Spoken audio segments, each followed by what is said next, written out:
Udah mulai. Oke, langsung aja aku mulai. Assalamualaikum warahmatullahi wabarakatuh. Selamat malam teman-teman semua. Kembali lagi di tutorial akuntansi. Kali ini tutorial ketiga dan rencananya tutorial ini aku bakal bahas sedikit review yang kemarin. Kemarin ada yang pertanyaan yang belum dijawab sama aku bakal lanjutin materi sedikit tentang akuntansi di perusahaan dagang. Tapi mungkin tidak terlalu detail karena fokusnya di tutorial kali ini. Ntar aku bakal eh, memandu kalian buat ngerjain praktikum. Dan aku juga mohon maaf karena baru bisa menyelenggarakan sekarang karena dari kemarin belum ada waktu, guys. Ya mudah-mudahan bisa dimaklumi lah.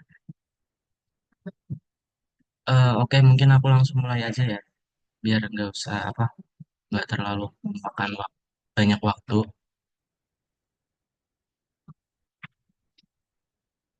Oke, pertama di sini ada materi tambahan tentang jurnal pembalik.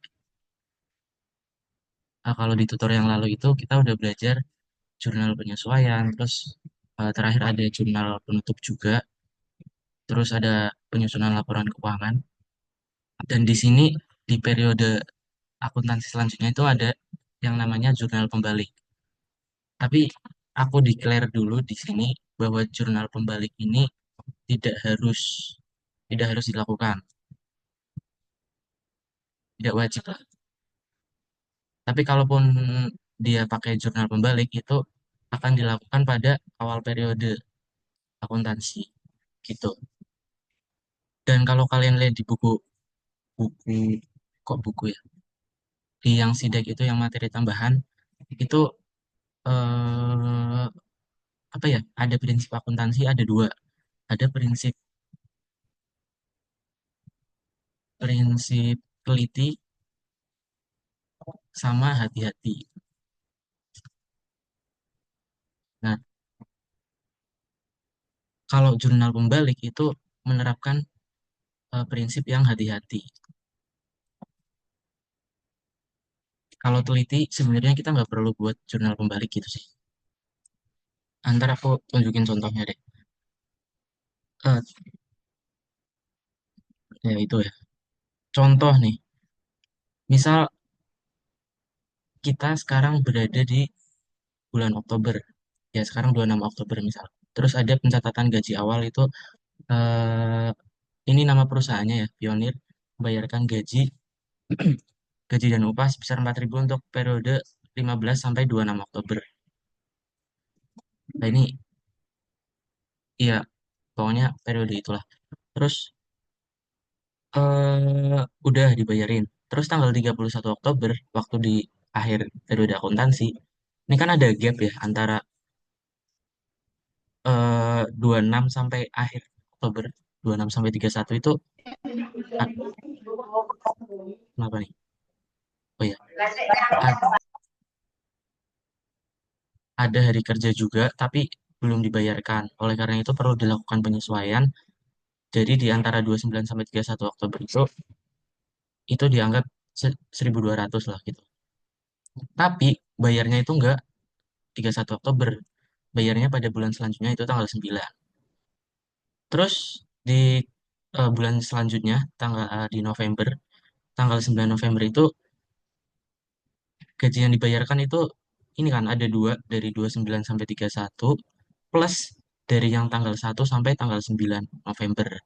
Nah, kalau di penyesuaian itu di yang tanggal 29 sampai 31 itu disebut utang utang beban ya kayaknya. Ya, terus ditambah yang 1 sampai 9 November itu bukan utang lagi, tapi udah masuk biaya biaya gaji, beban gaji gitu. Contohnya kayak gini. Ini ya, tadi di 26 Oktober, ini yang biasa ya, kalau nggak ada apa-apa. Terus yang sisanya, yang 29 sampai 31 Oktober, itu kan dia ada gaji, tapi belum dibayarkan. Bayarkannya bulan depan gitu. Itu ada expense sebesar ini, tapi belum dibayarkan, makanya masuk ke utang, utang beban. Ini tuh utang beban, utang beban. Nah, terus waktu di closing entry itu kan semua expense kan di reset kan apanya saldonya. Ini kan 4.000 sama 1.200 jadi 5.200. Terus ini jadi di sini di bulan November tanggal 1 itu apa sih bacanya? Salaries and wages expense itu saldonya udah nol lagi gitu.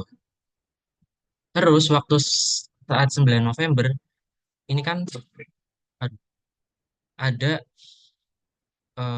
dua dua bagian ya buat gaji. Yang pertama yang 1.200 yang tadi yang dari tanggal 29 sampai 31 Oktober itu belum dibayarin sama yang dari tanggal 1 sampai ini bulan lalu. Yang bawah ini yang buat tanggal 1 sampai tanggal 9 2.800. Nah, sehingga totalnya yang dibayarin 4.000 seperti itu. Nah, itu kalau eh, pakai prinsip ketelitian, prinsip teliti. Tapi kalau kita pakai jurnal pembalik, itu kan ini kan, ini kan ada dua kan, salaries and wages payable. Nah, itu kita jadikan satu di salaries and wages expense. Jadi di sini kita debitkan. Ini kan aslinya kredit gitu kan, payable utangan kredit. Terus ini kita debitkan, disatuin sama, bukan disatuin sih, dimasukin ke expense. Nah, ini perlu diketahui ya, kalau ini kan tanggal 1 ya padahal. Sedangkan tanggal 1 itu biasanya akun-akun expense atau beban itu nol kan, saldonya ke reset kan. Di sini kalau dia di kredit 1.200 dia akan eh, saldonya minus, bukan minus sih. Saldonya ada di kredit, saldonya. Padahal, padahal saldo normal dari beban itu kan aslinya di debit kan. Nah, ya itu kejadiannya sih, tapi nggak penting juga. Terus nantinya di tanggal 9 jadi udah digabung jadi satu nih. Nah, kalau yang sebelumnya kan ini 1.200 sama 2.800 kan dipisah. Nah, kalau pakai reversing entry itu ini dijadiin satu gitu loh. Jadi semua masuk di expense. Terus di sini jadi waktu membayar gaji itu cuma satu kali, bukan satu kali ya, satu akun doang lah yang di debit gitu. Tapi ini bakal balik lagi ke jadi debit lagi. Ya kan? Itu sementara doang. Begitu sih. Udah ya, tapi ini tujuannya kenapa kayak gini karena biar mudah aja saat dia membayar itu cuma simple gitu, tinggal salaries and wages expense sama cash doang. Tapi sebenarnya kalau yang merepresentasikan kejadian sebenarnya itu yang tanpa jurnal kembali, yang pakai prinsip ketelitian gini. Seperti itu. Oke, mungkin biar nggak lama, kalau ada yang mau nanya boleh langsung chat aja ya. Tapi aku sambil lanjut.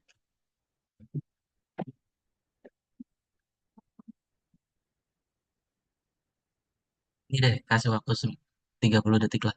Kalau mau ada yang mau tanya sebelum aku lanjutin.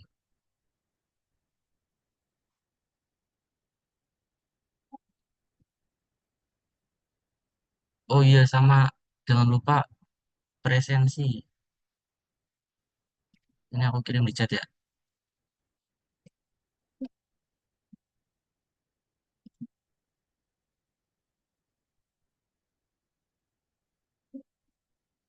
Oke, kalau nggak ada yang tanya, aku lanjut ya. Untuk akuntansi di perusahaan dagang.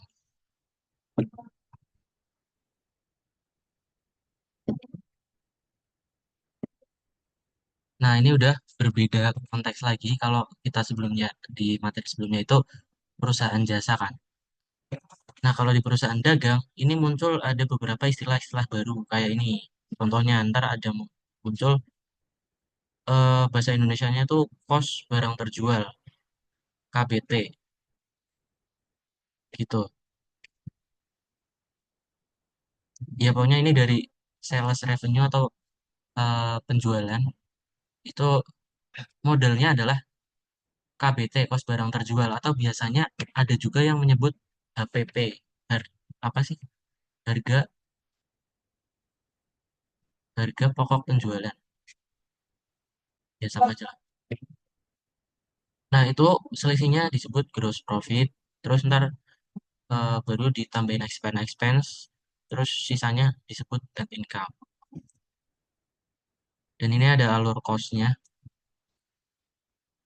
Nah ini emang namanya cost ya, tapi sebenarnya prinsipnya tuh mirip-mirip sama biaya. Cost itu mirip sama biaya. Beban ding,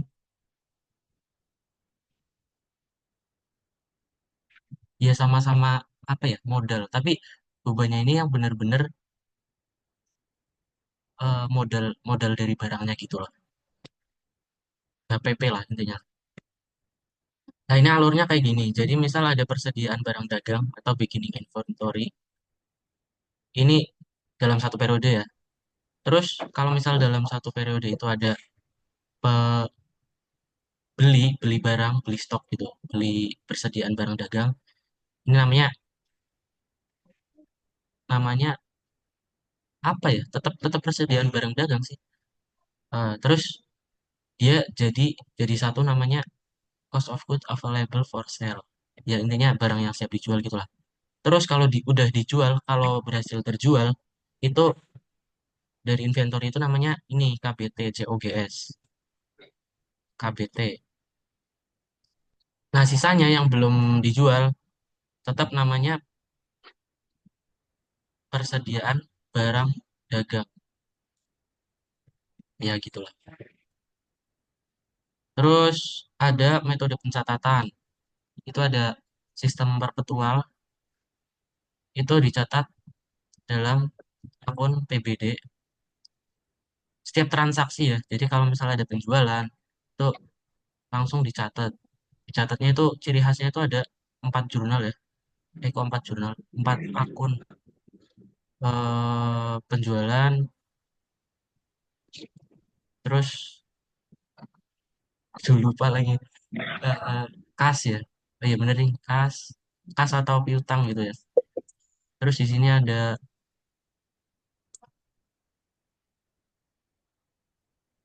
oh, lupa ya. Ntar aku lihat.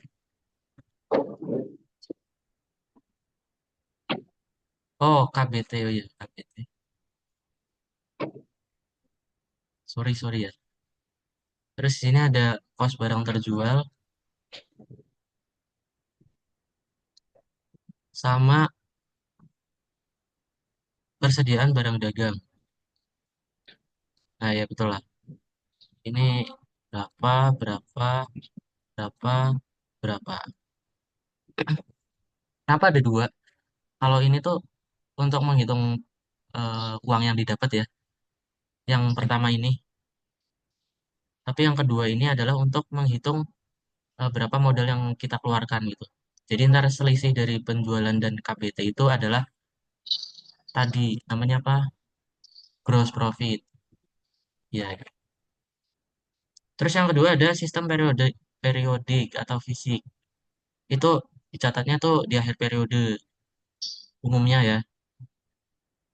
Sehingga kita tuh nggak selalu mencatat ini gitu loh. Mencatatnya tuh di akhir periode dengan menghitung sisanya, sisa sisa barang dagangan di gudang itu ada berapa gitu lah. Ntar kurangnya ada, oh ada yang nanya nih. Apa nih?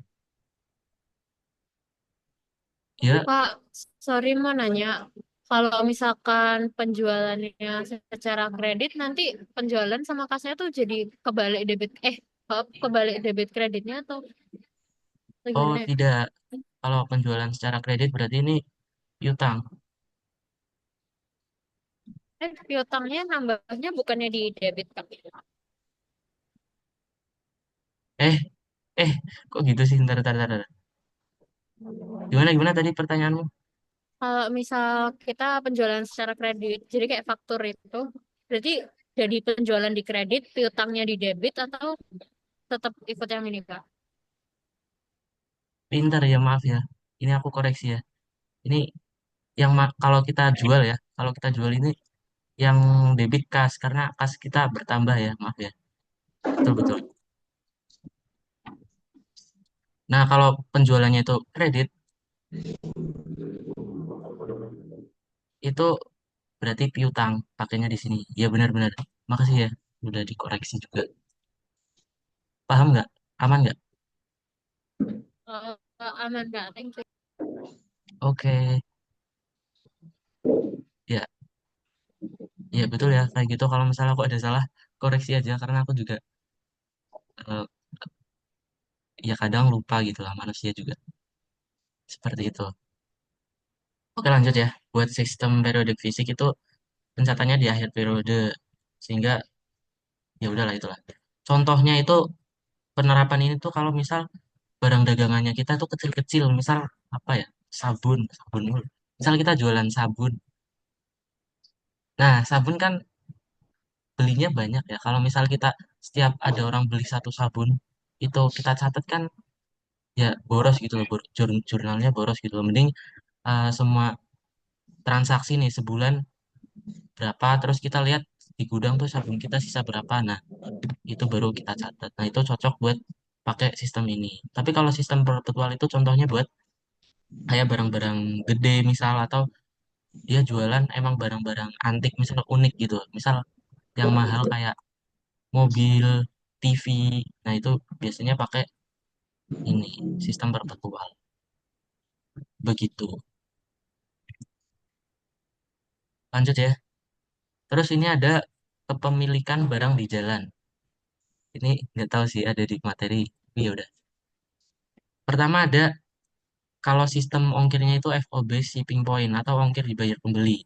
Itu jadi kalau misal masih di jalan itu barangnya itu udah jadi milik pembeli walaupun barangnya belum barang walaupun barangnya belum sampai. Tapi kalau yang kedua kalau ongkirnya dibayar penjual itu kalau misal masih di jalan itu dia masih milik penjual. Milik pembelinya kapan? Kalau barangnya udah diterima pembeli. Lanjut untuk metode stok. Metode stok itu ada, nggak tahu ada berapa, tapi ini yang di materi itu ada empat. FIFO, LIFO, average cost, sama identifikasi khusus. FIFO, first in, first out. Jadi, ya itulah. Yang masuk duluan, yang keluar duluan. Terus LIFO, last in, first out. Yang masuk yang masuk terakhir, keluar pertama. Nah, itu ibaratnya kayak contohnya kita masukin barang ke truk gitu. Masukin barang ke truk itu kan kita masuk, nggak tahu nih, nggak salah. Ya intinya itulah. Tapi ini jarang dipakai ya. Dipakai itu biasanya di Amerika sih. Di Amerika masih ada banyak yang pakai.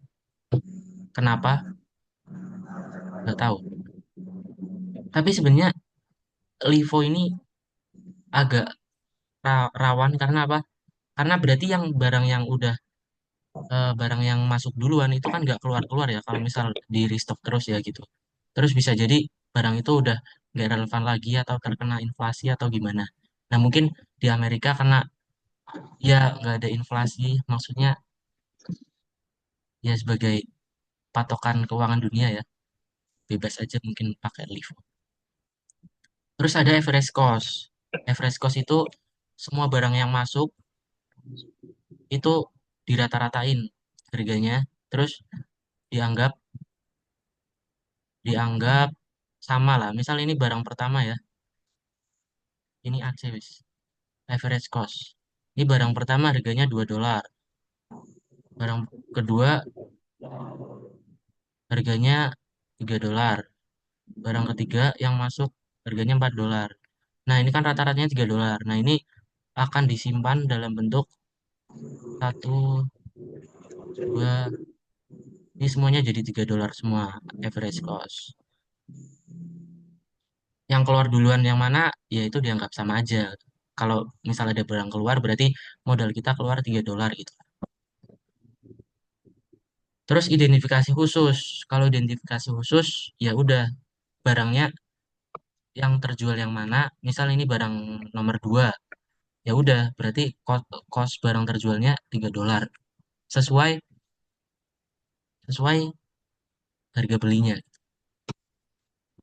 Seperti itu. Lanjut, lanjut apa berarti dulu ya? Udah aku kasih jeda waktu 30 detik kalau ada yang mau nanya ya.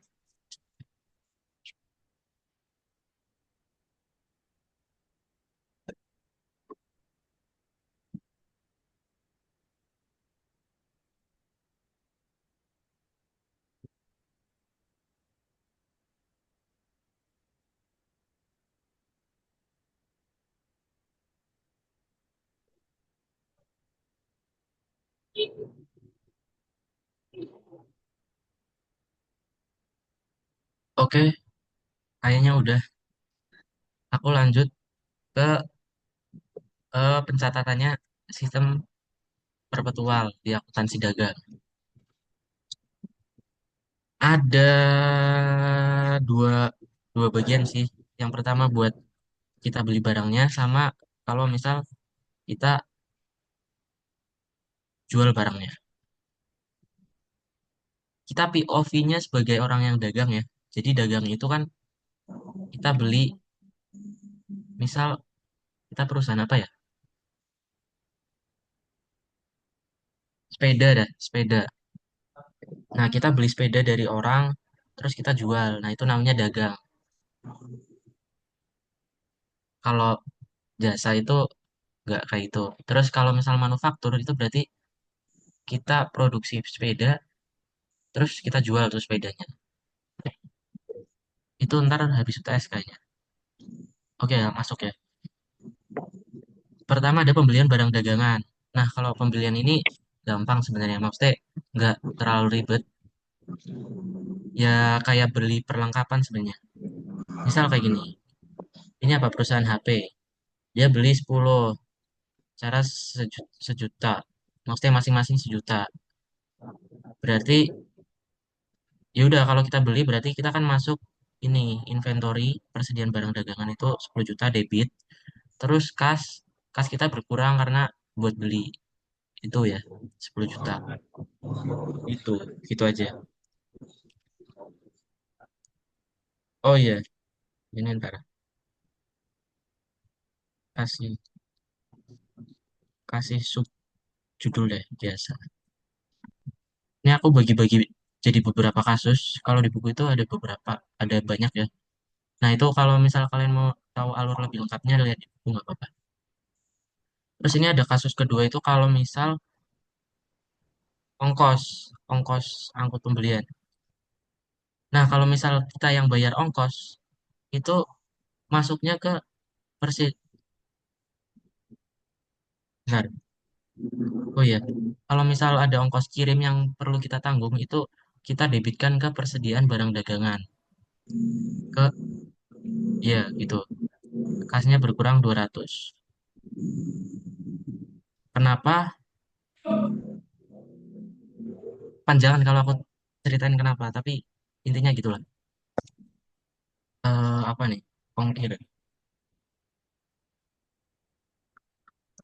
Tapi kalau misal ongkirnya ditanggung penjual, ya udah ini masuk sini aja ya. Berarti ya kita terima beres gitu lah ya. Kita beli berapa, uangnya keluar berapa gitu. Terus kasus ketiga itu kalau apa ini?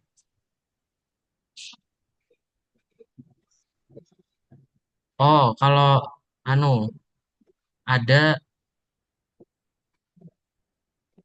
iya nggak sih? Bentar. Oh, ini anu kalau misal kita dapat diskon. Nah, ini sebenarnya jarang juga sih di Indonesia, tapi biasanya di praktikum ada.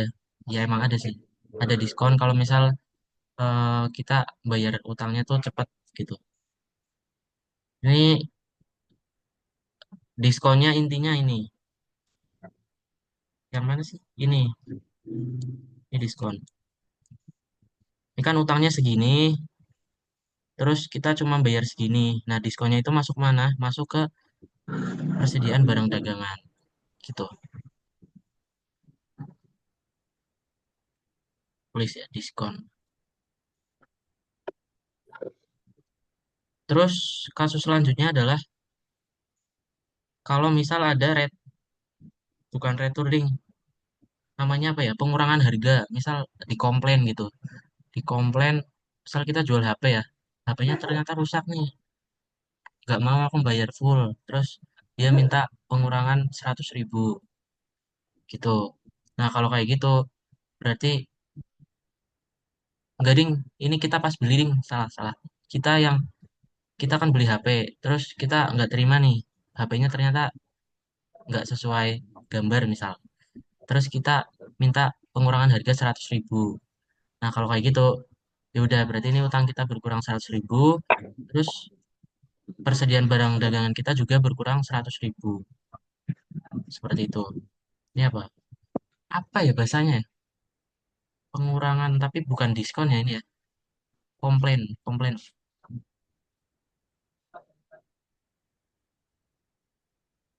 Kalau bahasa Inggrisnya tuh allowance, allowance, allowance. Ya itulah. Terus ini kalau kasus retur. Nah, kalau kasus retur sih ya udah tinggal berarti kasnya kita balik. Kan kita tadi beli ya, beli HP ya.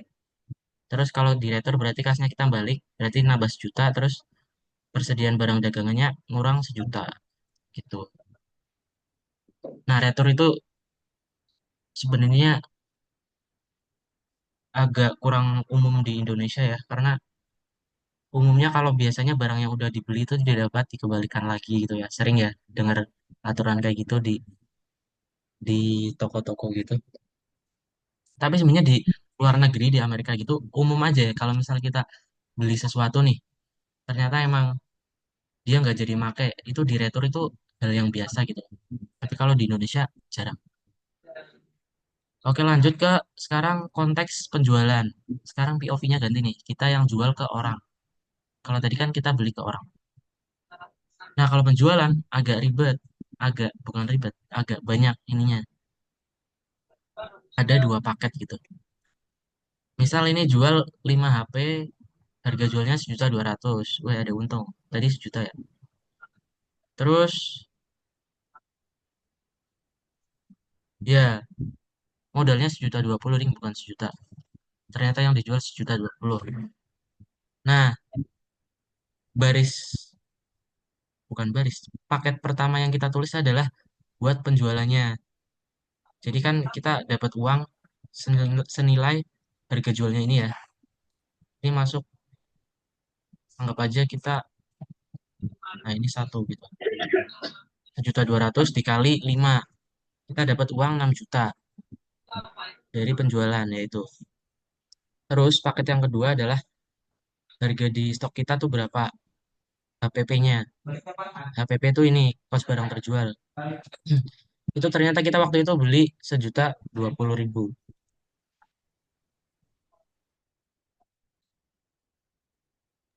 Nah, 1.020.000 dikali 5 adalah 5.100.000. Nah, jadi HPP-nya 5.100.000, 5.100.000. Nah, dari sini sebenarnya kita udah lihat ya, keuntungannya adalah 6 juta kurangi 5.100.000, 900.000 gross profitnya. Seperti itu. Ada 2 ya yang ditulis. Ini masuknya ke dua. Terus ada, tadi apa sih yang nomor 1? Biasa. Aku samain dah. Satu kalau transaksi biasa. Sorry. Ini kalau kredit berarti ini tinggal diganti piutang gitu ya. Terus ini kalau misal kita bayar ongkir, ongkirnya yang bayar kita misal. Itu berarti kita kan uangnya berkurang kan. Misal ongkirnya 50.000. Nah, kasnya kredit 50.000. Nah, debitnya apa? Beban pengiriman penjualan. Nah, itu masuk expense kita. Lanjut, ini kalau diskon. Iya nggak sih? Ya, diskon. Kalau kita jual ke orang, terus orang itu membayar utangnya cepat dalam termin inilah sesuai aturan. Tapi ini jujur aku nggak hafal juga. Ntar di modul ada kan ya. Kalian baca lah itu. Diskon. Nah, kalau misalnya ada diskon itu apa ya? Oh iya kan sebenarnya mereka utangnya 4.800.000 kan. Tapi karena ada karena ada diskon, karena ada diskon, kas kita yang diterima adalah senilai ini. Nah, maka ini diskonnya itu masuk di debit ke potongan penjualan. Ada akun baru ini.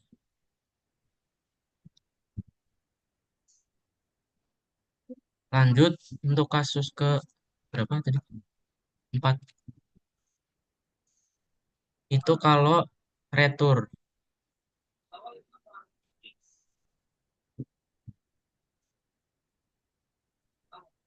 Nah, kalau retur gimana? Ini kalau retur itu masih 2 paket. Ya karena kita nggak jadi dapat uang dan barangnya juga balik kan. Nah, itu, nah ini itu. Saya aku mikir jelasin apa. Nah, di sini yang di debit adalah bukan penjualan tapi retur penjualan. Gitu ya. Kenapa? Intuisinya tuh karena kalau kita kredit di sini penjualan, ya benar sih nominalnya tuh benar, tapi kan nggak merepresentasikan kalau itu pernah dijual terus balik lagi kan. Nah, dibentuklah akun retur penjualan biar biar terekam lah jejaknya, bukan penjualan. Terus utangnya berarti eh ya itu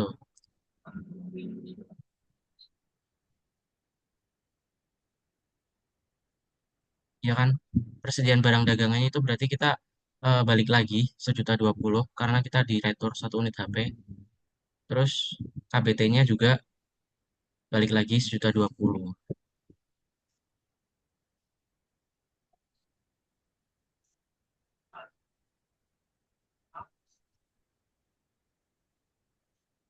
Nah, ini ada yang ngoreksi. Benar, benar, benar. Cuman chatnya? Ya, ini ternyata piutang. Sorry. Pantesan aku bingung ya. Salah aja. Pi 3,14. Piutang dagang. Ya, iya betul, betul, betul. Karena berarti orang itu gak jadi utang ke kita kan. Maksudnya ngurangi ngurangi piutang sebesar 1.200.000. Iya, benar banget, benar banget. Makasih, makasih. Lanjut, untuk terakhir ini kalau misal ada komplain. Nah, kalau komplain itu karena barangnya sebenarnya eh, masih di sana kan. Jadi kita kita nggak 2 paket lagi. Kita cuma menyesuaikan harganya aja. Nah, kasnya kita ya karena kita meng-ACC komplainnya itu kas kita berkurang kan. Dia minta keringanan 75.000. Ya udah kita kasih 75.000. Terus masuk ke pengurangan penjualan. Ini tipenya juga mirip-mirip kayak biaya gitu lah. Mirip-mirip kayak beban. Oke, terus setelah itu ada laporan, penyusunan laporan laba ruginya. Itu dalam sistem perpetual maksudnya. Alurnya kayak gini. Penjualan itu dari yang tadi ya, macam-macam ini.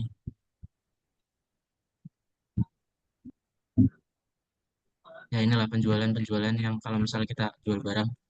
Terus retur penjualan. Nah, ini kita kalau ada retur penjualan itu kita tahu loh kalau dia berarti udah pernah jual 509 juta, terus ada retur 5 juta. Tapi kalau misal retur penjualannya nggak ditulis, ini udah 504 juta. Nah, itu kita nggak tahu. Sebenarnya kita pernah jual 509 juta. Terus ada pengurangan penjualan, ini komplain ya. Terus potongan penjualan itu diskon. Jadinya ini total pengurangannya tuh segini. Penjualan bersihnya adalah 473 juta.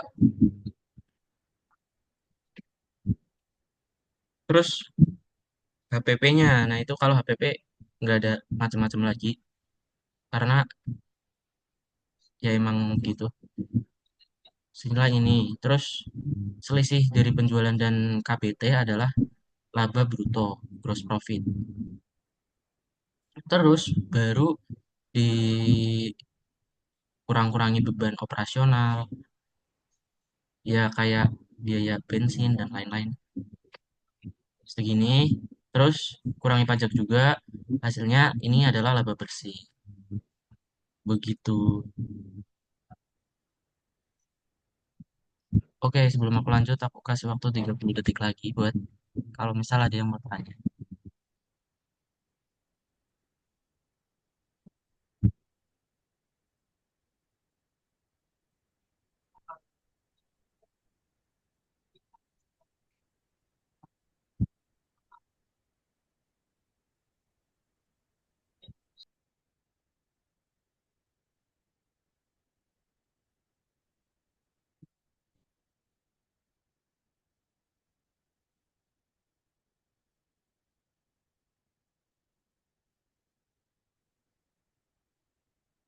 Oke, kalau nggak ada, aku lanjut ke sistem periodik. Ini tapi jarang digunakan di kuliah ini. Tapi ya sebagai pengetahuan aja lah ya.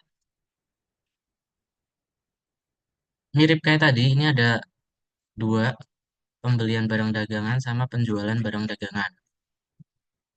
Untuk pembelian, yang biasa itu ya biasa, kayak biasa. Pembelian sama kas. Nah, ini bukan PBD, persediaan barang dagang, bukan ya. Kalau tadi kan kita nulisnya di PBD. Nah, itu bedanya gitu. Terus kalau misal ada ongkos pembelian, ini juga nggak masuk PBD, tapi ada akun lagi namanya biaya angkut pembelian. Nah, itu sebenarnya agak ribet juga, nambah banyak akun gitu. Terus kalau misal apa nih? Ada diskon, tulis deh ini judulnya.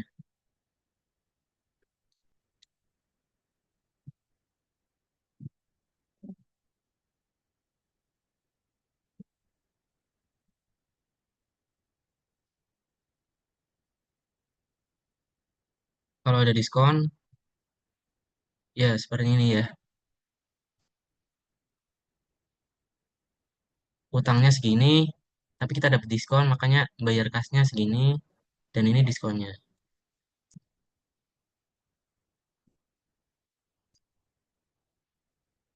Terus kalau misal apa lagi ini? Keringanan, komplain. Ada 5 ya, 5 tipe ya itu ya. 5 kasus lah. Nah, ada akun juga namanya pengurangan pembelian. Banyak ya akun yang muncul di sini. Utangnya kita berkurang 100, terus ada akun namanya pengurangan pembelian 100. Terus kasus terakhir kalau misal ada retur. Nah, itu juga ada akun baru namanya retur pembelian. Kalau tadi di perpetual tuh nggak ada. Ya udah, kita uangnya balik, terus kita kreditnya ke akun retur pembelian. Lanjut untuk penjualan, ini biasa. Ya, kita nggak pakai dua paket gitu ya, beda ya. Ini lebih simpel tapi ntar waktu nyusun laporan tuh lebih ribet. Nah, tapi kalau misal pakai perpetual itu lebih ribet, tapi mudah dipahami sih kataku perpetual. Tapi ntar laporannya ya udah kita sesuai akun-akunnya aja gitu. Gitu. Nikah sama penjualan, nggak ada apa kos barang terjual sama yang di bawahnya apa persediaan barang dagang tuh nggak ada. Terus ini kalau misalnya ada ongkir,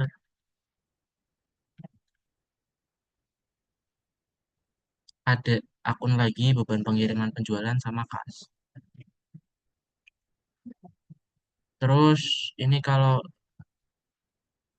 diskon,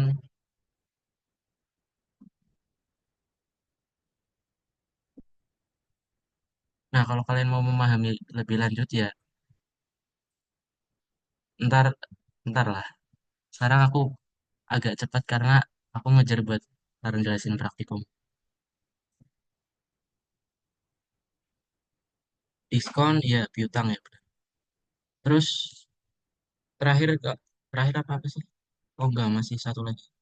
Ini kalau misalnya ada retur, utangnya ah,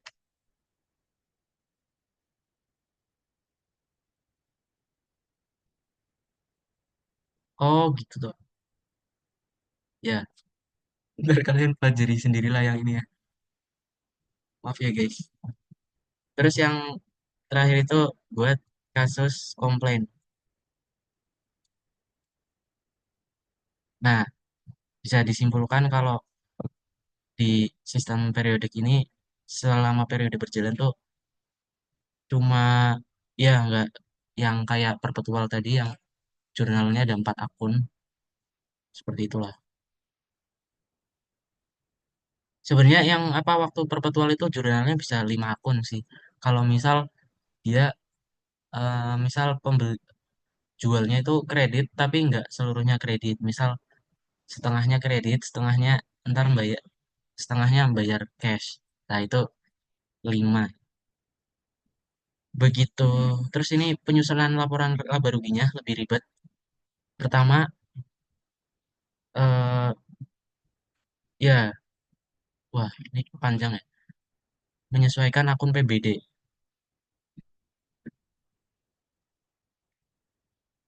Jadi kan kita nggak ada ya yang namanya, tadi kita waktu pembelian barang itu kan, nah adanya akun pembelian, nggak ada akun PBD. Nah dia baru muncul waktu di sini.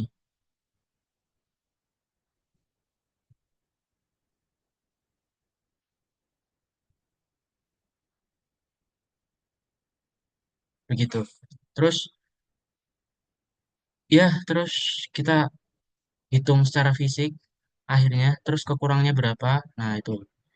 Terus ntar dicatat lah intinya. Terus langkah kedua itu memindahkan akun-akun nominal yang merupakan komponen kos atau harga perolehan barang jual ke KBT.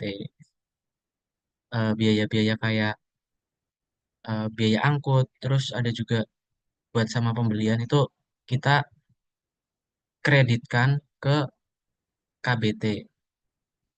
Ini mungkin agak bingung ya, tapi ntar alur lebih lengkapnya itu ada di laporan. Ntar ada laporannya. Terus terakhir ada nutup akun-akun kayak gini juga yang bersaldo kredit di debit semua ke KBT.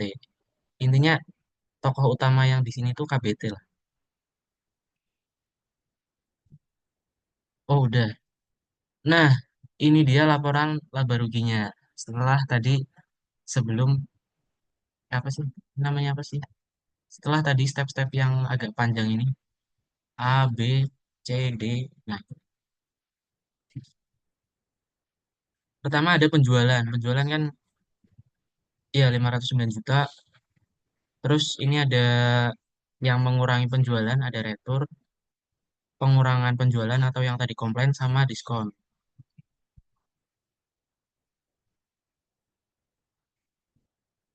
Terus ini pengurangnya segini. Nah, didapatkan penjualan bersih ya, bukan keuntungan bersih. Penjualan bersihnya 473 juta. Terus habis itu kita ngitung barangnya. Kalau tadi kan kita ngitung uang yang kita terima ya, maksudnya dari penjualan. Nah, kalau ini kita ngitung stok yang dari gudang itu perubahannya berapa. Nah, ntar selisihnya ada gross profit gitu. Nah, ini ada persediaan BD awal, terus ada pembeli,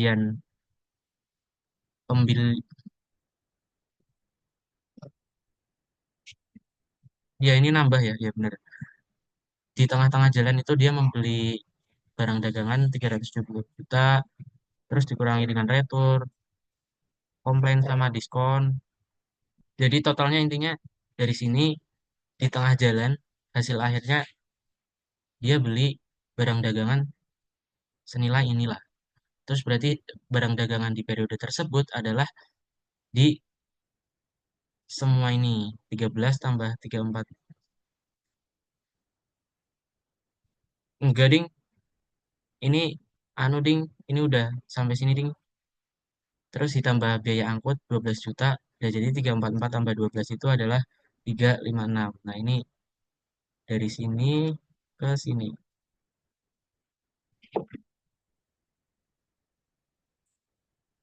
Nah, itu kan pembelian selama satu periode ya. Kenapa ini nggak bersih ya tulisannya? Intinya kan ini barang barang awal, terus kita beli di tengah jalan ini. Berarti total barang selama satu periode itu ini ya, 369 juta. Terus ternyata di akhir periode sisanya segini.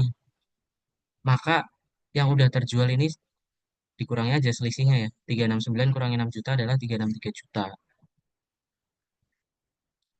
Nah, terus ini barang yang udah terjual ini kan 363 juta. Uang yang kita kita terima 473 juta. Berarti selisih dari ini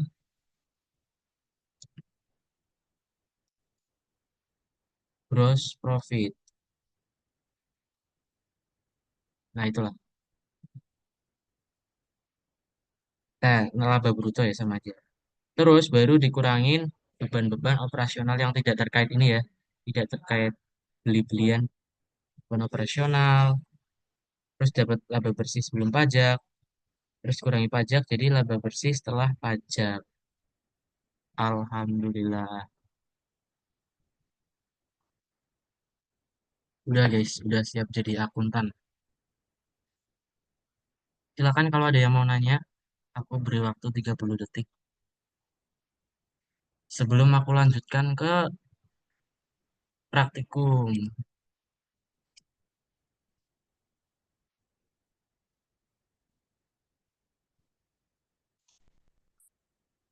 Ya, ada yang mau nanya, silakan. Kak, mau nanya, kalau misalkan faktur gitu, terus ada PPN-PPN-nya itu nanti gimana ya Kak pencatatannya? Nah, kita lumayan bingung di tugasnya tuh banyak banget PPN-PPN, tapi di buku materinya tuh nggak ada contohnya pakai PPN. Oh, ya, itu ya, faktur itu kan pembelian kredit gitu kan. Terus kalau PPN itu, bentar, aku tulis di mana ya? Di sini deh. Bentar, tapi bentar.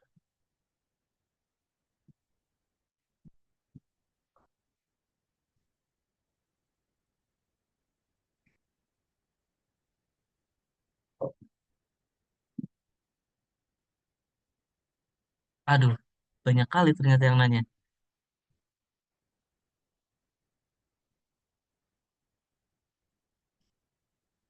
Bentar, aku tulis di sini.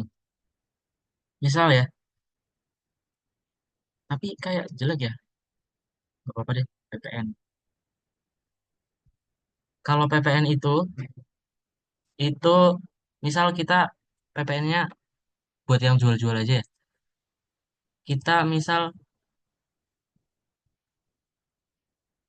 ada orang beli senilai, bentar aku bingung-bingung ngasih contohnya. Bentar aku mikir dulu.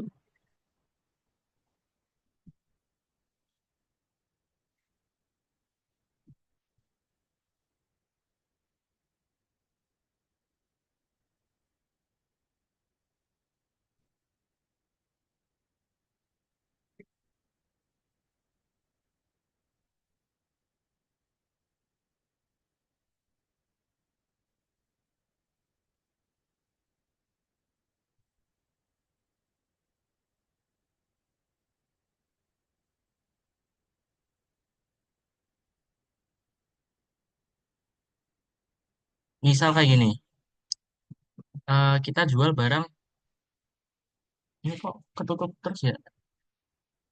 Kita jual barang senilai 10 juta. Misal PP-nya 10% aja ya, biar bulat ya, enak ya. 10 juta. Itu kan kalau misal kita kena PPN 10% itu kan berarti ada PPN senilai 1 juta kan. Nah, salah. Ini harusnya dikredit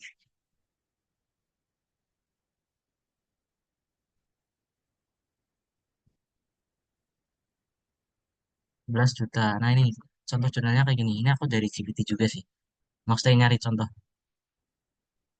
Kalau misal konsep PPN, itu kita jual barang kan 10 juta. Kena PPN 1 juta. Berarti kan ada totalnya 11 juta. Nah, itu masuk ke piutangnya orang itu. Dia jadi orang itu harus bayar 11 juta.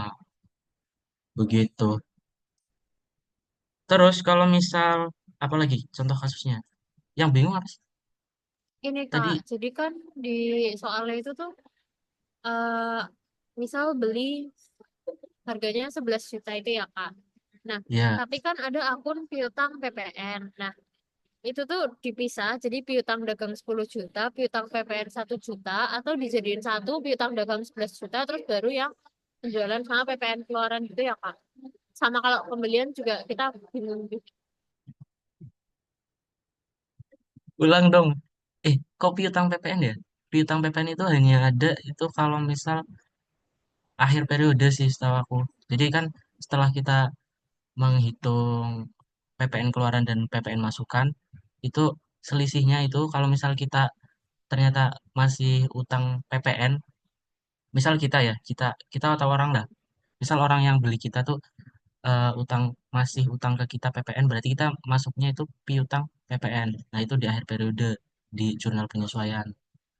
Tapi kalau selama periode berjalan itu adanya PPN keluaran sama PPN masukan. Itu sih. Oh, berarti kayak dijadiin satu ya di piutang dagang Kak. Piutang PPN sama utang PPN tuh berarti di jurnal penyesuaian aja. Iya, yang aku tangkap gitu. Ntar kalau misal agak bingung, ntar jurnalnya jangan ting. Gimana ya? Gimana caranya ya? Jelasinnya. Ntar aku kasih deh di PPT-nya ini aku tambahin buat kasus-kasus PPN. Insya Allah. Tapi kayaknya nggak malam ini deh. Karena itu agak panjang juga. Begitu. Aman nggak? Sama mau nanya lagi tapi bentar Kak, nyari kalimatnya. Oke, sebelumnya ada yang nanya nih ke aku. Cara membatalkan piutang, enggak ding dari awal, dari atas ding, sorry sorry. Aku mau nanya, perusahaan dapat kas masuk dari pelunasan faktur di masa potong. Aduh, susah. Perusahaan dapat kas masuk dari pelunasan faktur di masa potongan. Terus ada keterangan diskon yang diberikan mengurangi PPN yang dipungut. Betul. Nanti akunnya itu debitnya kas dan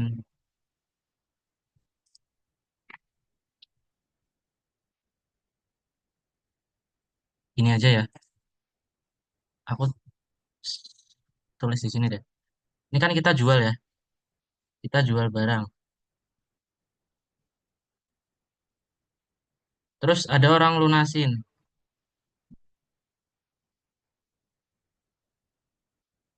Tapi ada diskon, ya kan? Kalau orang lunasin itu kan berarti kita ada kas masuk.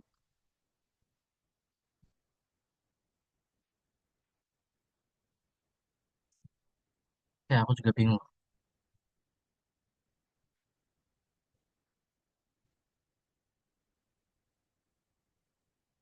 Iya, terus ada diskon penjualan.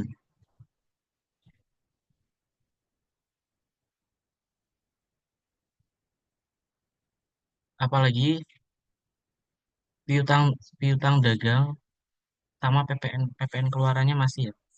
PPN keluaran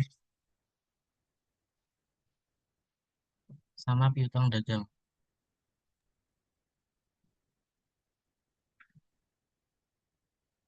Ya, itulah. Misal diskonnya 5% dah. gitu kan. Nah, diskon 5% tuh dikalikan ke sini. 11 juta kali 5% itu berapa?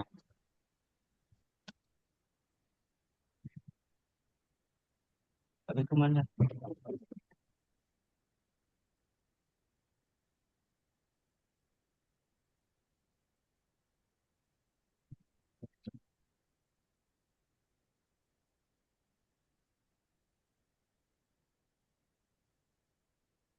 550.000.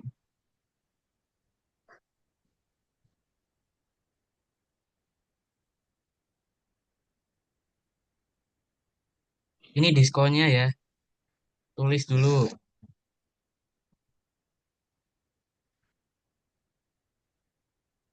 Terus kasnya, kita kan nerimanya berarti eh kok aku bingung sih. Diskon 11 juta kali 500.000. Kasnya itu aslinya kita nerimanya 11 juta, tapi kekurang 550.000 adalah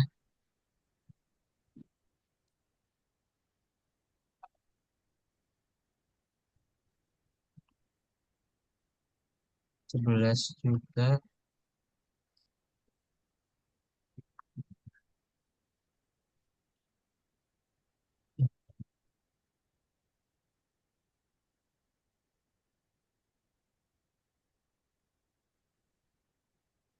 10.450.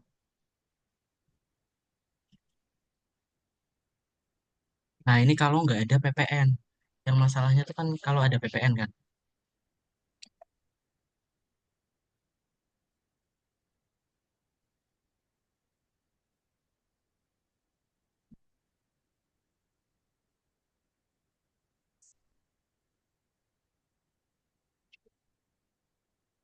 Piutangnya tetap masuk 11 juta. Ntar aku cari tahu dulu benar.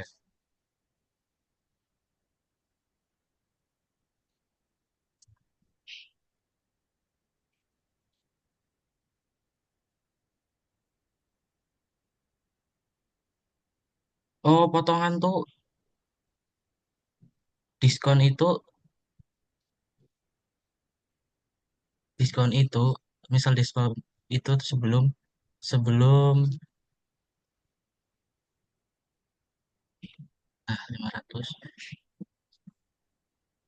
terus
'Nah, itu ternyata guys.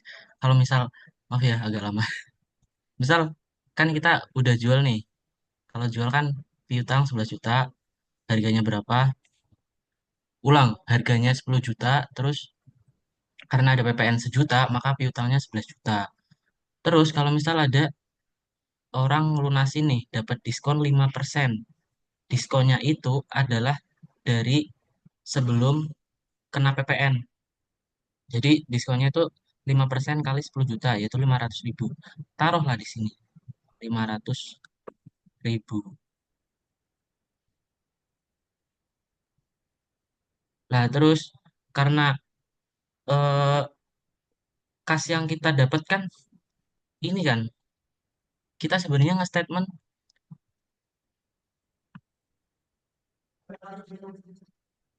gimana ya? Gimana ya jelasnya ya? Kok aku bingung dulu ya?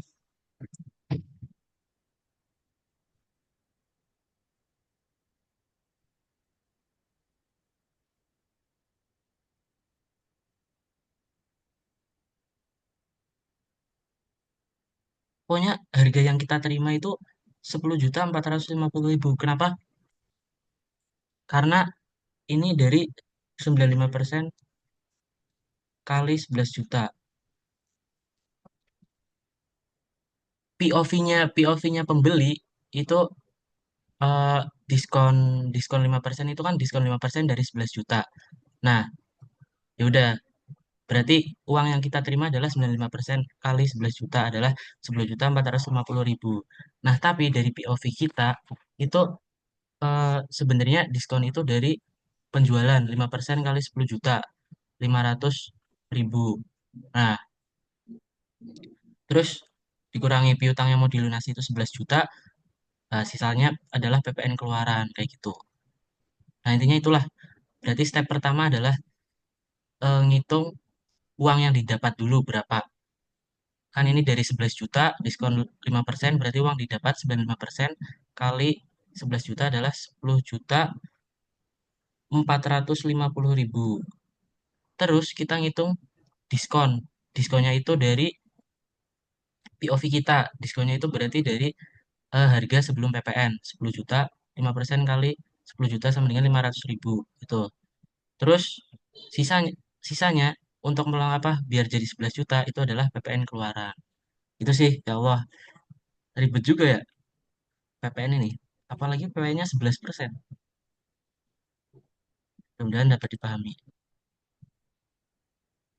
Ini aku lanjut praktikum dulu ya. Ntar pertanyaannya aku jawab habis ini deh. Bismillah, semoga nyukup. Aku bagikan ke biar aja.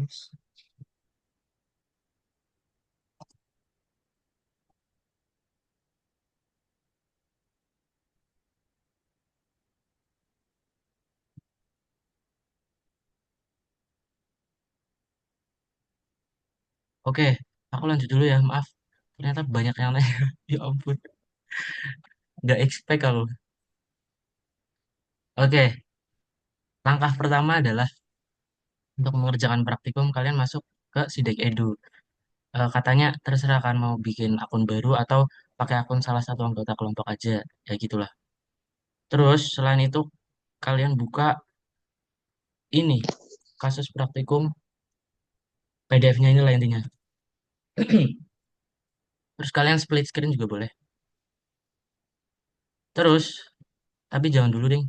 Ini di open itu. Kalian masuk ke ruang praktik. Ya ini udah ya harusnya kalian ya. Setelah ruang praktik itu, nah kita lihat dari sini nih. Ini kan ada home, data dasar, pencatatan laporan-laporan dan evaluasi praktikum. Kita mulai urut dari atas adalah data dasar. Kita perusahaan dulu, terus kita create lah perusahaan sesuai sesuai ini. Kita contoh ya, kode perusahaannya itu eh, ya ini contoh aja. Nama perusahaannya ya udah tinggal kopas-kopas aja, tapi hati-hati. Nah, kayak gini. Kalau kopas itu biasanya apalagi dari PDF yang mentah kayak gini, itu belakangnya ada spasi ya. Kalian pastiin gak ada spasi yang ikut di belakangnya, biar ternilai gitu. Kategori bisnis, dagang, jenis perusahaannya, kalian baca aja, ini ada tulisannya nih. Deskripsinya Terserah sih mau kalian kosongin juga nggak apa-apa. Alamat,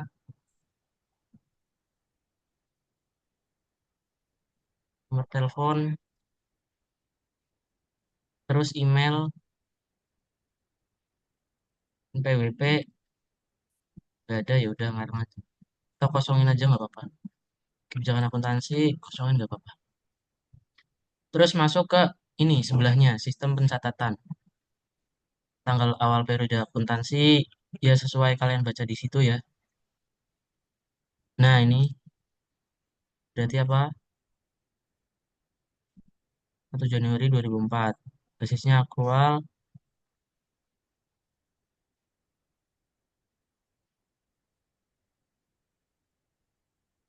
Kalian sesuaiin di buku lah ini. Periode perpuluhan 12, sistem catatan aktual, fluktuatif. Tuh. Nah, setelah kalian save, create perusahaan, sekalian buka di sini, terus kalian buka nih, yang kanan atas ini ada perusahaan. Kalian masuk ke yang udah kalian bikin tadi. Tadi kan aku tulisnya ini ya, SK kelompok kelas. Nah, setelah masuk situ, masukkan kode evaluasi. Di sini ada spin aja. Eh, kayaknya bukan ini deh. Ada aktuarianya nggak sih?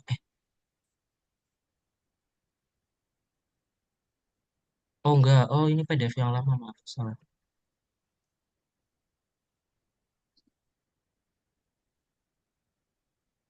SK 225 aktuaria. Oh tinggal tambahin aktuaria dong.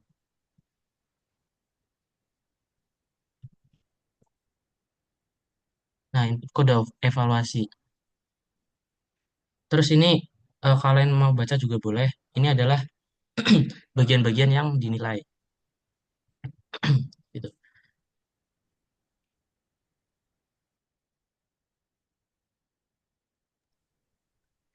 Oh ternyata kalau udah nggak bisa lagi. Ya udah aku masuk ke wah tahu gitu aku bikinnya nanti ya.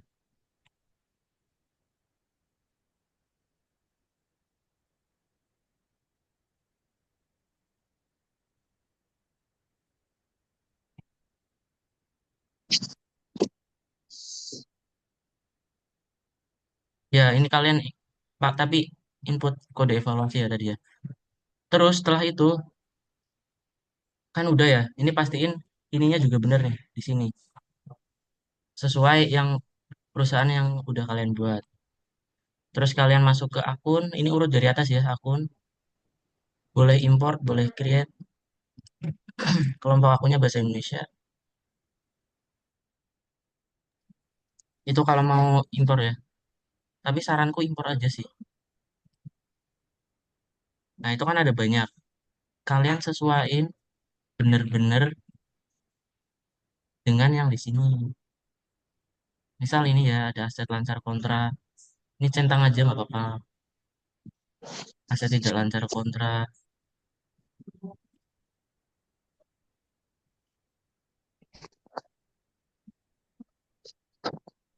Saya ketutupan. Misal ya, ini aku ngarang aja ya. Liabilitas lancar kontra. Yang penting-penting mungkin ya. Likuiditas pemilik. Ini juga yang tebel-tebel ini itu ya dimasukin.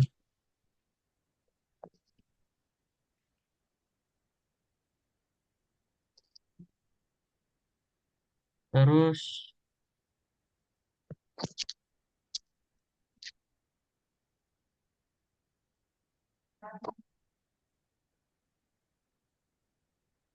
bahan operasional dan kontra banyak banget ya. Ya ampun ya. Udah, misal itulah udah lah ya.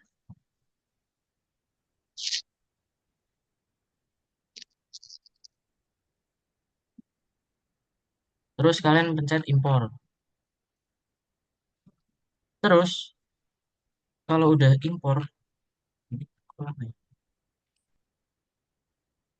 itu kalian sesuaiin ya. Tadi misal ada yang mirip-mirip tapi beda, Misal kas kecil putus dan fokusnya diatur sama AC tidak lancar dan kontra. Ini karena nggak ada kita offin aja nggak apa-apa. Karena aku masih bersih gedung.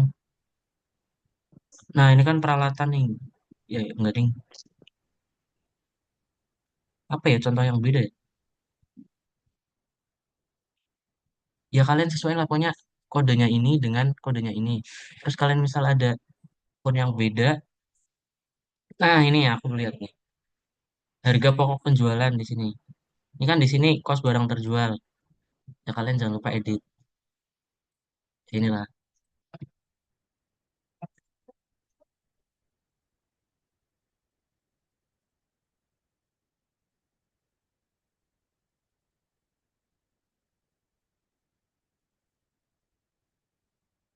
Seperti itu. Terus jangan lupa juga, ini kan ada tipe akun nih. Ada kas, kas, kas. Nah itu kalian juga tipe akunnya disamain. Ini kas kecil. Ini kas kecil belum ada ya, kas. Berarti kita perlu tipe akunnya ganti kas. Begitu juga dengan yang bawah-bawahnya ini. Terus ini ada kategori barang. Nah ceritanya udah. Kalau udah, masuk ke menu selanjutnya, debitur. Debitur itu juga ada di sini.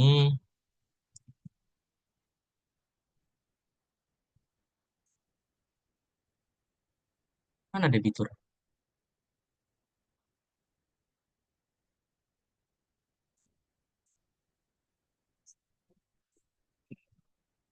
Ini enggak sih debitur tuh?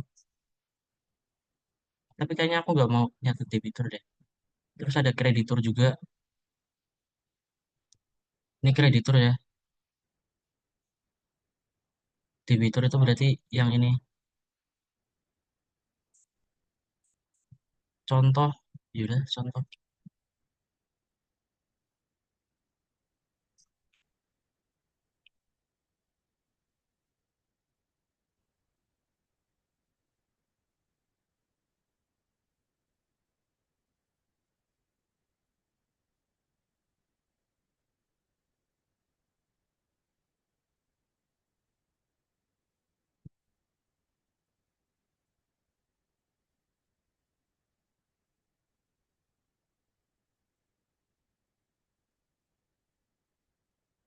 Terus kalian isi kreditur. Pokoknya ini urut dari atas kalau ini.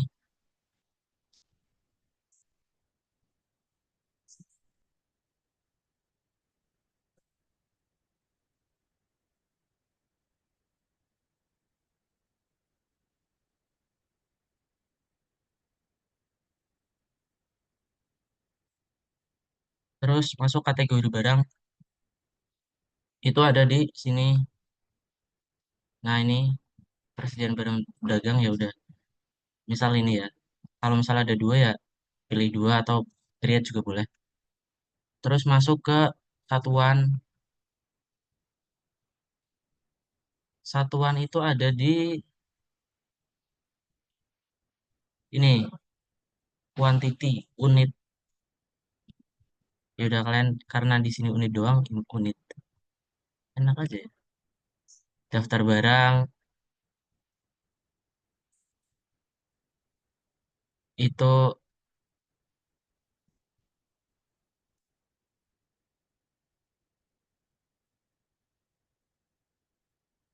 misal lah ya.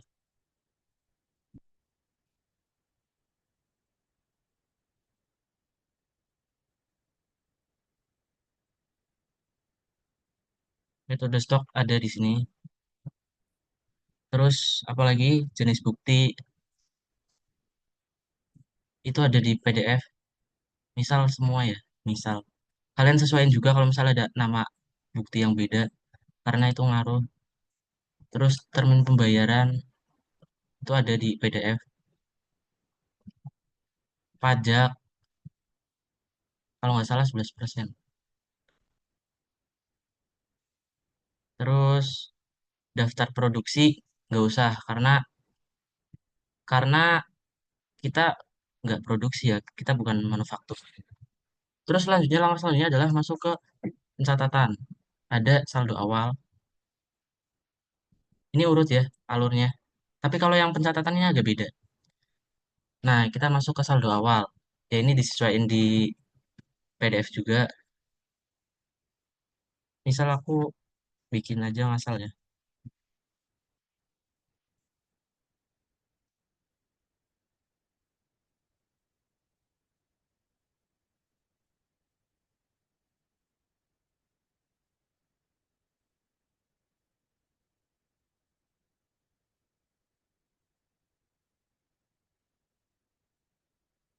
Ternyata kurang 6.000.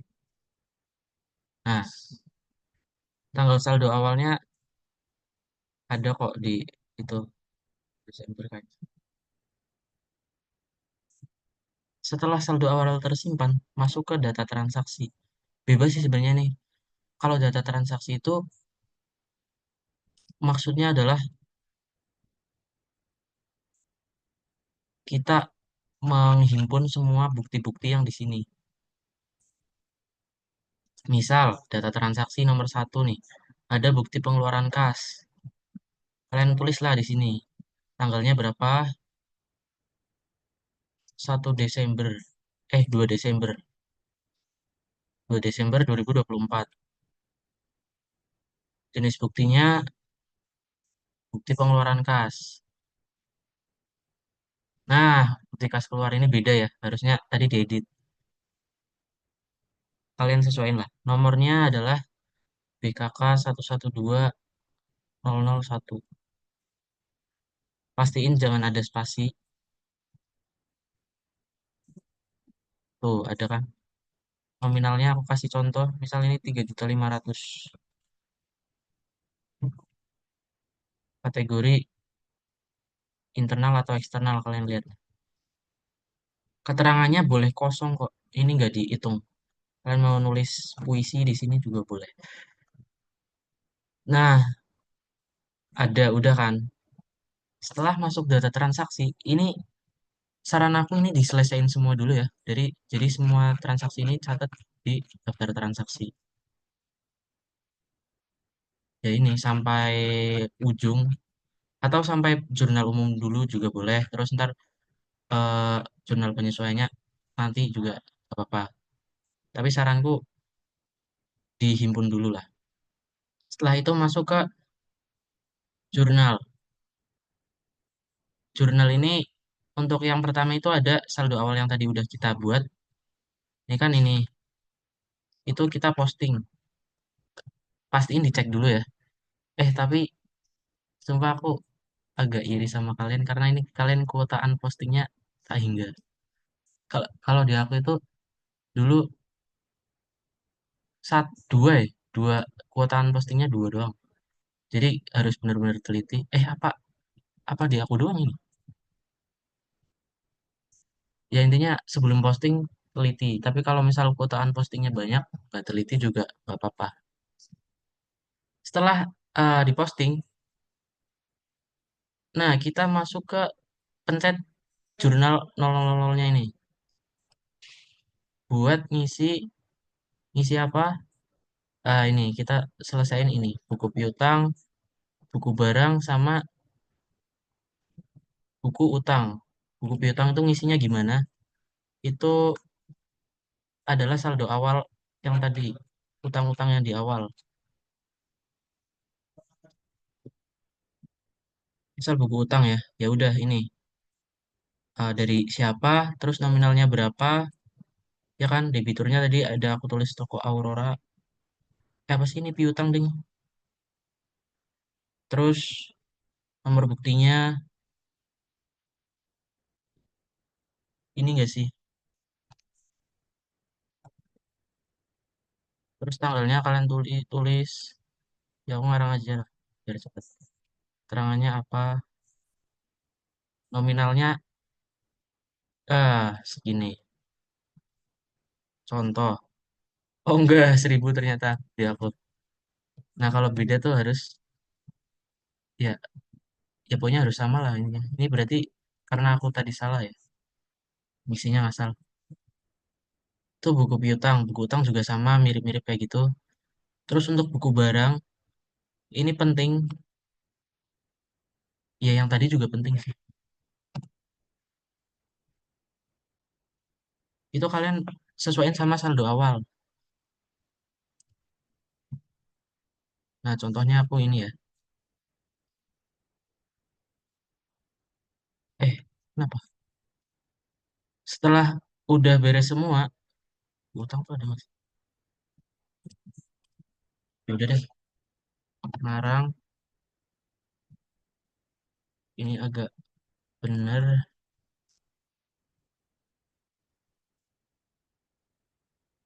Setelah masuk sini, kan ini udah semua ya.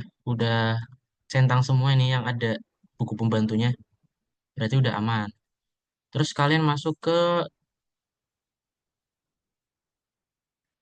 jadi kan di jurnal ya. Sekarang masuknya bukan di selanjutnya, tapi ke stok barang dulu. Ini saran aku sih. Itu stok barang itu buat apa?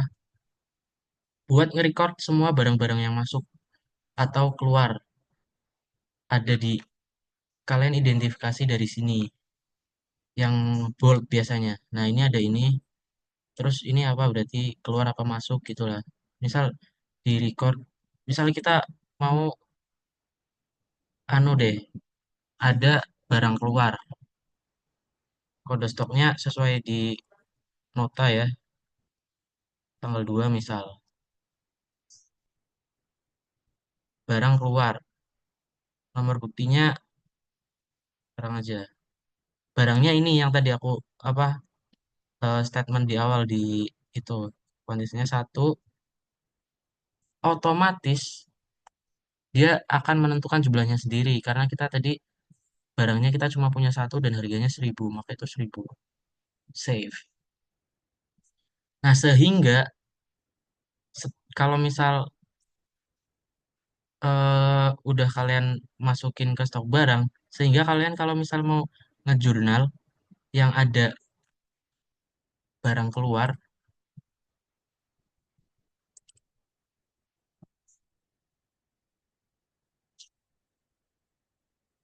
misal apa? Misal uang sama, misal ini ya.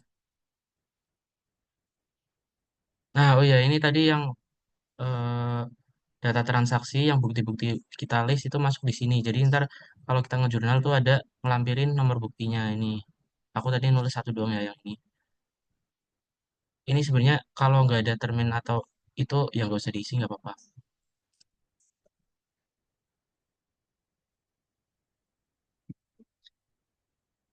Nah, kas untuk kas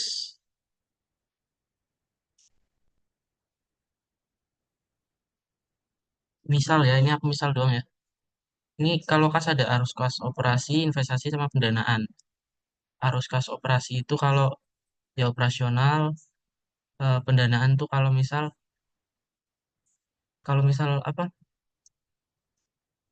Ya misal ada dari itulah dari pemilik perusahaan. Terus ini ada data stok barang. Nah, kalau misal kalian nggak record barang dulu tadi, record stok barang itu nggak muncul di sini. Nah, tapi karena kalau tadi aku udah nge-record stok barang keluar tadi, muncullah nominalnya di sini. Tapi kita sesuaiin ya nominalnya. Terus baru klik save. Seperti itu dan kalian lakukan untuk semua transaksi yang ada di sini. Itulah. Oh iya, aku juga udah dapat info dari Mas Rizky juga, katanya nggak harus urut. Yang penting tanggalnya benar, nomor jurnalnya benar, nomor buktinya benar, ya ini. Begitulah. Udah, kalau udah, terus kalian juga bisa masuk ke ngecek aja buku besar, misal itu isinya masing-masing akun gitu ya. Buat ngecek aja buku utang, buku piutang, itu status orang-orangnya berarti, terus stok barangnya tadi udah. Terus kalian juga bisa ngecek neraca lajur, ya ini posisi keuangan kayak gitulah. Sebenarnya ini nggak diisi sih. Terus kalau udah, kalian pencet evaluasi praktikum, daftar evaluasi. ke,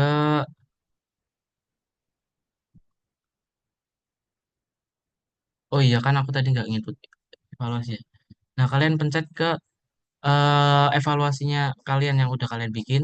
Terus nanti di sini ada tulisan submit kalau udah yakin ya.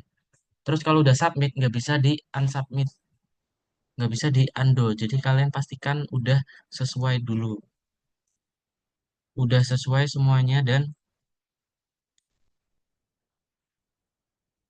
ya saranku juga ngecek laporan-laporannya sih. Kayak misal apakah laporan di perubahan modalnya itu benar sesuai yang ya misal kalau misal ada price atau apa, nah itu benar apa enggak. Terus posisi keuangannya apakah balance. Waktu itu aku juga pernah nggak balance, terus aku ngecek ternyata ada kesalahan. Nah itu ada juga seperti itu. Terus laba ruginya bener nggak setelah kalian hitung. Begitu. Sampai sini ada yang mau tanya nggak? Ya Allah, maaf ya aku anu banget.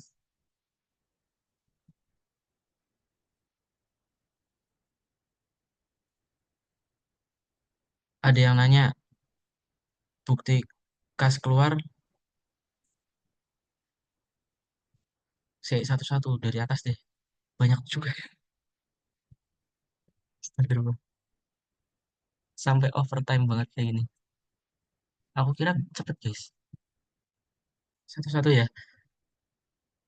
Kalau di akun kas di bank itu kan ada jenis kas. Itu harus di akun kas di bank itu ada jenis kas. Nggak kebayang aku. Tapi sesuai sesuai itu aja ya, sesuai PDF. Itu kan ada akun-akun. Terus kalau misal kalau misal kas itu ada kalian harus kas pendanaan, harus kas itu diisi sesuai lah. Terus ada lagi cara membatalkan penghapusan piutang yang sudah dihapus. Itu aku tadi nanya juga sih. Nih, kalau kalian bingung juga, terus misal kalian nanya aku nggak jawab-jawab, kalian bisa banget nanya ke ChatGPT. Nih, penghapusan piutang menggunakan PT cadangan. Misalkan PT ABC punya piutang 10 juta dari pelanggan yang nggak tertagih dan mau dihapus nih. Terus ini udah dihapus nih. Dihapus itu masuknya ke cadangan kerugian piutang. Berarti piutangnya dihapus, berarti dikreditkan. Terus kalau membatalkan, tinggal dibalik aja sesuai tadi yang setelah menghapus.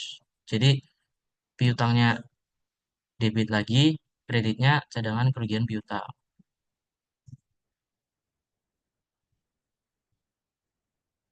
Terus kalau ada pelunasan ya udah sesuai biasa.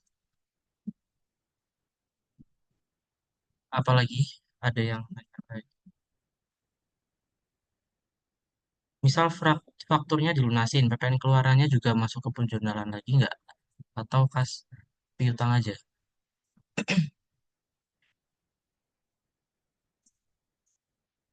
Ya kalau nggak ada diskon ya enggak sih. Jadi fakturnya kan dilunasin, kita dapat uang kas berapa, ya itu. Gimana sih maksudnya? PPN keluarannya juga masuk ke penjurnalan lagi atau kas piutang aja? PPN keluaran kan tadi, eh oh gini aja, aku kan punya ini ya, aku punya praktikumku dulu. Nih,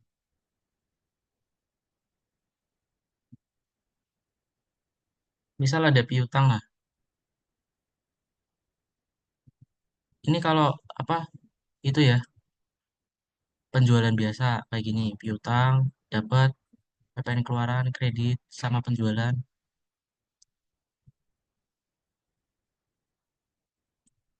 Ini kalau dia mau screenshot. Terus kalau misal ada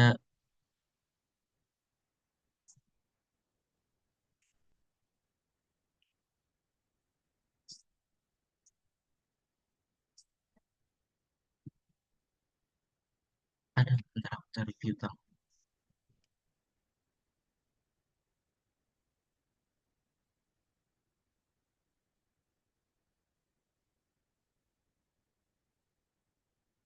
Oh iya ada akun kas di bank.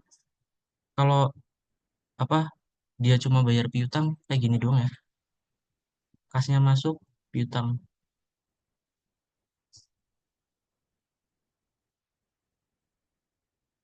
Ini praktikumku dulu ya.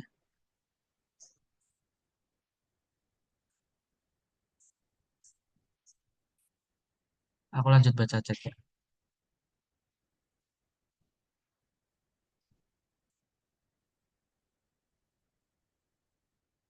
Jurnal sub A sub B apa tuh maksudnya? Intinya nomor jurnal itu sesuai di PDF gitu. Kalau misal ini apa adanya yang ditulis di PDF lagi. Diskonnya ke harga sebelum PPN-nya kenanya. Tadi ada dua POV ya. Pertama, uang yang kita terima itu berarti POV dari POV dari yang beli. Eh, misal tadi 11 juta kena diskon 5%, berarti kan kita dapat uangnya berapa. Tapi kalau kita nulis diskonnya itu kita kalikan dengan harga sebelum PPN begitu. Terus ini ada yang nanya, kalau PPN keluaran waktu jurnal pelunasan tidak ditulis lagi PPN keluarnya. Tidak. Kak, kalau ada keterangan diskon yang berikan mengurangi PPN yang dipungut, tadi aku udah ya, udah kasih contohnya. Ntar kalau kalau masih bingung, boleh banget tanya aku. Tapi aku lagi capek banget. Kalau ada tulisan pengeluaran pemasukan dengan kas, apakah?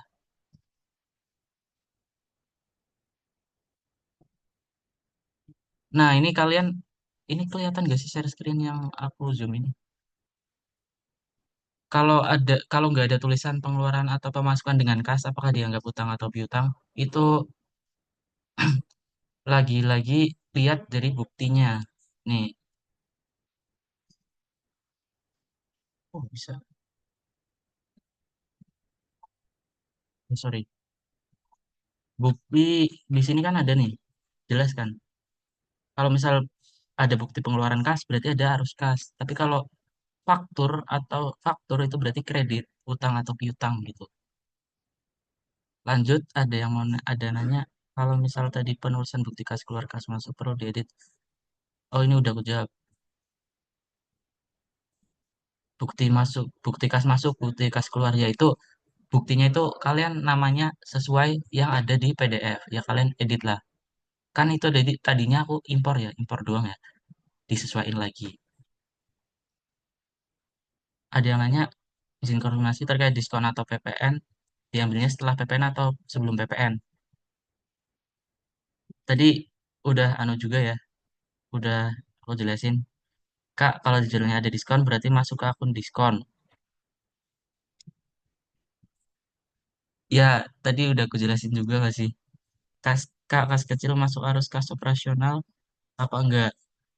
Kalau emang dia eh, buat operasional ya masuknya operasional.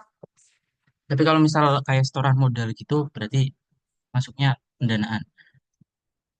Kalau jurnalnya ada diskon ya.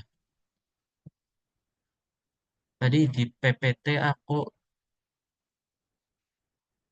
udah kasih contoh sih yang diskon-diskonan. Nah, ini ada namanya potongan penjualan, tapi kalian sesuaikan juga di PDF ini maunya apa. Jadi kalian baca betul-betul nih ini. Ya, ada lagi yang mau tanya atau yang belum terjawab, aku batasin sampai 22.10 deh. Kalau dia mau nanya lagi. Atau mungkin belum terjawab. Maaf ya guys, ini overtime panjang. Ini mungkin aku catat yang lebih rapi lagi kali ya. Di Oke, aku bahas ini lagi kali ya.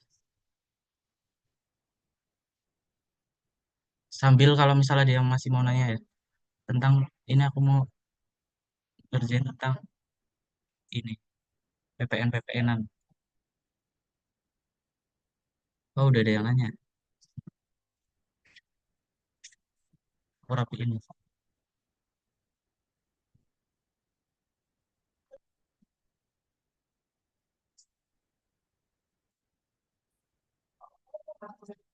Jadi kan eh, ini kita menjual kan, menjual barang kena harga 10 juta barangnya, tapi kena PPN 1 juta.